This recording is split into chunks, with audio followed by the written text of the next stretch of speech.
Tom Brady is gone finally, at least for now. So the NFC South should be wide open this year. So we're going to continue the series going on, predicting every NFL team's record.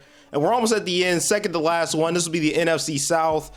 And yeah, we have a wide open division now that Tom Brady is retired. So will a new team emerge to take the division, or will Tampa find a way to win it with Baker Mayfield? All right, let's start with the Carolina Panthers. So now Bryce Young is the guy there because they traded up to one to get Bryce Young. That defense is still good. I was watching the preseason game of the Panthers yesterday. I am worried about their offensive line a little bit, but I do think they have a good run game with Miles Sanders and Hubbard, and they do have some decent receivers. So I think there's a chance the Carolina team does something, but starting out, I do think that Falcons team does have a lot of talent on offense. It's going to be a tough game for them. I do think they'll drop that one to the Falcons. Also, I think they have a close one with the Saints that they actually pull out. I think that could very well be an overtime Monday night game or something along those lines. And then you guys have seen the other videos. I'll leave the playlist in the description for you guys to check that one. Check those out and catch up if you want to see those. But I had the Panthers over the Seahawks. I had them losing to the Vikings, had them losing to the Lions and the Dolphins going into their bye. So having a little 3-game skid there. But then coming off, beating the Texans, beating the Colts, losing to Justin Fields versus Bryce Young there. Have the Bears taking that Thursday night matchup. The Cowboys in week 11. Then I have the Titans in week 12.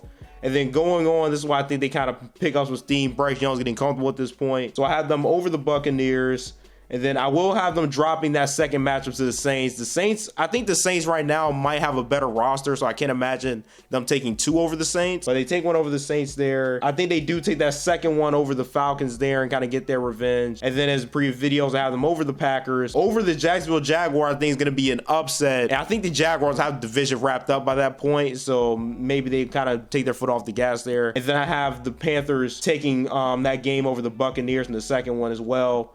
So I have the Panthers at 9-8, and I believe they were 7-10 last year, so I'm taking a 2-game jump with Bryce Young taking the helm at QB. All right, let's go to the Atlanta Falcons now, who Desmond Ridder is the starter now, but they do have a lot of weapons on the outside with Drake London. They have Kyle Pitts now at tight end. They drafted Bijan. So a lot of talent on that offense, we're being honest. Coming into this, I don't think I'm going to have too much faith in the Falcons, but let's go ahead and find out. So obviously, I had them over the Panthers at week 1. Then I think they're going to run into a little bit of trouble. Lost to the Packers, lost to the Lions, lost to the Jaguars. They rebound against the Texans in week 5 because the Texans are still rebuilding. And week 6, I'm going to have Washington taking that one off their bye, and I think that's the only reason I take Washington in that matchup. And then week 7, I'm going to pick them over Tampa Bay in that first game. Then I have them losing to the Titans, losing to the Vikings. Week 10, I have them over the Cardinals because, again, I think the Cardinals are the worst team in football. They go into that bye. Coming off of that, I think they get the Saints that first time. Both teams going off their bye, but the Falcons are at home. So I'm going to pick the Falcons in that one. Going on, they're going to lose to Aaron Rodgers and the Jets in week 13. Week 14, going up against Tampa Bay Buccaneers again. I'm going to pick the Buccaneers in this matchup. You maybe could flip them where Tampa wins at home and Atlanta wins at home, but I do think that will end up being a split. And then going on week 15, I have the Panthers over the Falcons, the Colts over the Falcons, the Bears over the Falcons. And then in week 17, I'm actually going to have the